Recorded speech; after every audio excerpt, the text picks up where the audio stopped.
Hello, everyone. We are momentarily trying to get Cathy. I had some Skype issues, and she is restarting her computer. So we should be up and running momentarily. So just bear with us. I'm just going to keep calling her till I can get her. In the meantime, you are listening to Revolution Radio, Studio B, Cathy Bilsky, and the Quantum Leap Show. She always has an interesting show. I don't know who her guest is going to be tonight, but I guarantee you they will be interesting. And Revolution Radio is completely listener sponsored, so you guys keep us on the air and keep us running, and we appreciate each and every donation. At the moment, we always have the seed packs, and they're non-GMO, good for storage in the freezer for up to 25 years, shelf life of 10 years. We planted some of those seeds this year, and I tell you what, folks, I've got okra coming out my ears. Cathy's computer must be taking a little while to start. I'm not getting an answer, and I wasn't prepared to chit-chat. So let's hope that she comes on soon, because I know you don't want to hear me ramble on. I'll just keep calling and calling and calling.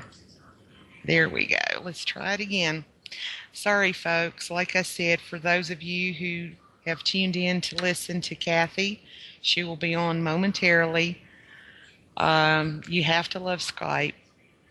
You just really do. Every time I close my Skype down or have to shut my computer off and restart it, I have to go in and delete the new Skype, which it sneakily upgrades on me. I don't know if anybody else has those issues or not, but since I have the switchboard on my computer, I would have to go back and redo everybody's show on Studio B and reset up everything. And it's just easier to go into the control panel and delete the new Skype. And I have the old Skype on my desktop, so I just reinstall it and run it. It takes about 5 minutes. I see Cathy is online, and hopefully she will be able to answer this call. So thanks for bearing with me, folks, while we deal with the internet gods, or the gods of mischief, I guess I should say. And hopefully we'll get the show started. Now, she is online. I'm just waiting for her to pick up, and hopefully she can hear me this time. Can you hear me? I can hear you. Can you hear me? I can, but it won't shut up ringing. There we go. Okay. I had to, when I unplugged my mic and plugged it back in, it kicked in. It was not reading my microphone. So since you're here, I am going to mute and let you get started. Uh-oh. Where'd you go? Oh. I'm muted. Here we go. We're on live, right? Yeah, I can hear you, and I'm going to pull up the website and listen in to make sure that I do, but I hear you good. So I'm going to mute and go. 2 people calling in. On the same show, or one hour and one the second? It'll be this hour, the same time. Okay, I'll be watching. I'm going to go check the website myself, so I am going to mute my microphone so you won't hear me. Okay, then I'm actually on air. Mm-hmm. Go ahead. Oh God, you guys must live for this moment, right? Okay. All right. Well, welcome everyone. There's no radio glitch here tonight. This is Cathy Bilsky, the Quantum Leap Let Light Unite show, and October 4th, 2016. Got a special show for you tonight. Oh, sorry. This is Revolution Radio at Freedom's Lips. I almost forgot that one. I'm having June and Treena, many gray horses, coming on, and they're the dynamic Gemini Sisters from the First Nations who are gifted to the angel and spirit realms, Angelic Psychic Mediums, Reiki Master Teachers, Angel and Spirit Facilitators, co-authors, and Faeryologists. I love that, Faeryologists. They will bless a few lucky callers with a reading, and you want to call in. The number's 310-421-4053. And the second hour, because this is, Halloween month, I thought I would do something that was really pretty creepy in the spirit of Halloween. And I thought I would tell you about the tale of King Leopold of Belgium, who's also known as the Butcher of Congo.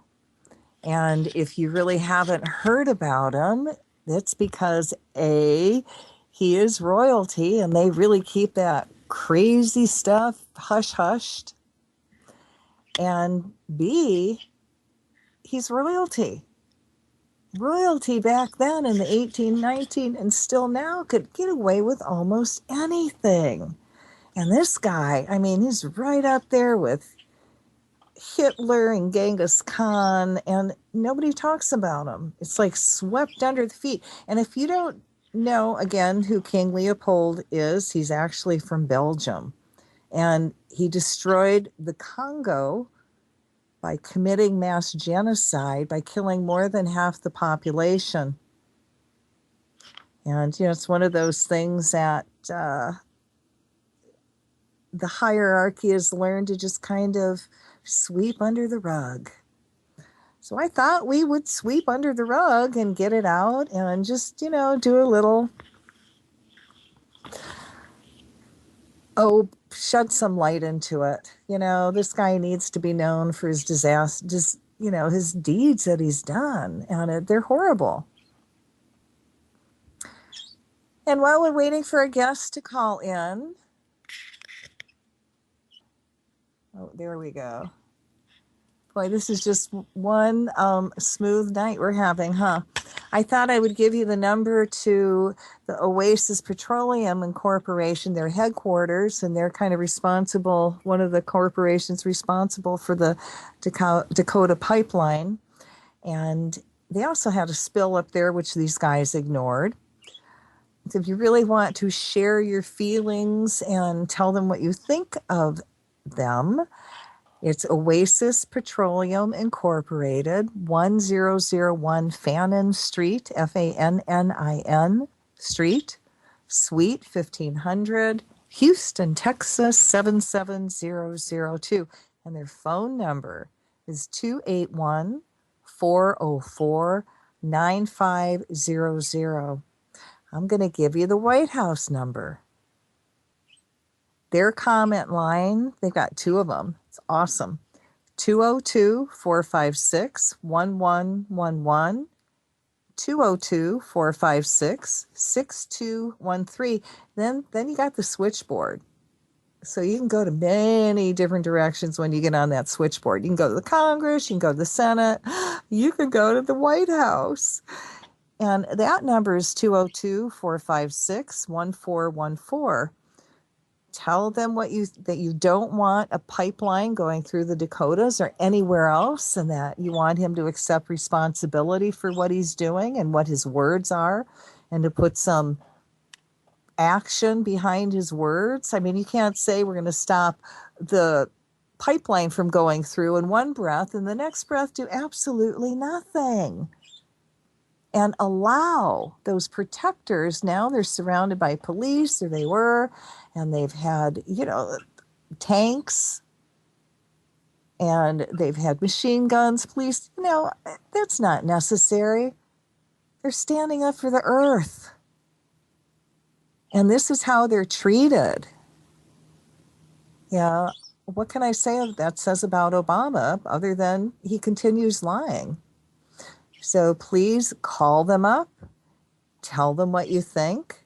Tell me what you think about the nuclear and how he's not addressing it at all, and nobody's addressing it.